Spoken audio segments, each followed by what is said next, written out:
Lui, il fait trembler les tuiles.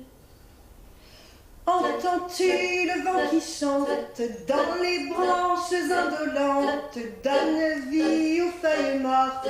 C'est en musique que commence Jack et le haricot magique. La Vivre en Folle Compagnie a décidé de réinterpréter son histoire. Je joue plutôt un homme qui raconte justement son parcours depuis l'enfance, quand tout a commencé, quand notamment il a, par certaines circonstances, mis la main sur un haricot magique qu'il a planté dans son jardin et ce haricot a poussé, a transpercé les nuages. Et comme un œuf en or est tombé du haricot, ils se sont dit « Ok, il y a une poule aux œufs d'or là-haut ». Et sa maman et lui ont décidé que lui irait chercher la poule aux œufs d'or. Si la compagnie a choisi ce conte, c'est pour se permettre plus de liberté dans la façon de concevoir le spectacle. Ici, je suis parti du prétexte du haricot magique pour pouvoir raconter tout ce que j'avais envie de raconter. Et l'imaginaire des gens, ils retrouvent le haricot, mais le conte est un peu moins connu, donc c'est ce qu'ils connaissent. Et je pouvais ajouter tout ce que je voulais là-dedans, donc ça me laissait une liberté folle, avec un imaginaire collectif quand même à la base du conte. Une nouvelle fois, la Vivre en Folle Compagnie réveille l'imaginaire, le spectacle captive, il multiplie les lieux et les personnages, tous plus intéressants les uns que les autres. Ça part du texte, notre metteur en scène et auteur Barnabé. En fait, il m'a déjà expliqué qu'il rêve sa pièce quand il l'écrit et il met tout ce qu'il peut imaginer.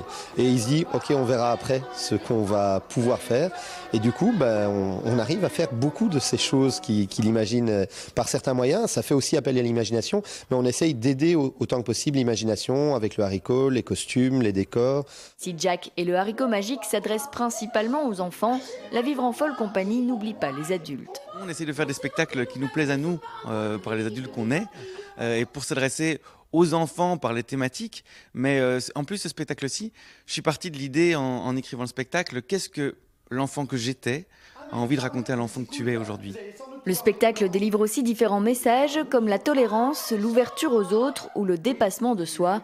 Jack et le haricot magique comprend évidemment quelques chansons originales qui figureront sur un album. C'est devenu une petite tradition et les gens qui nous suivent l'attendent. Donc il y aura un album, il y a un petit peu moins de chansons, il y a 5 chansons dans ce spectacle-ci où il y a plus de scènes.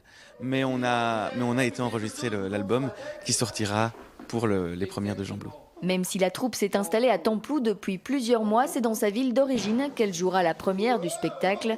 Tous sont impatients de présenter Jack et le haricot magique au public. On a un stress évidemment qu'on appelle le trac, mais qui peut aussi être un trac positif d'avoir envie d'y être et d'avoir envie d'y aller, de franchir ce cap du début de la pièce et de se retrouver de l'autre côté et de se dire voilà, c'est fait et maintenant et comment ça s'est passé, comment ça a été reçu et puis de vivre ces moments entre les deux, évidemment, c'est des moments précieux vraiment.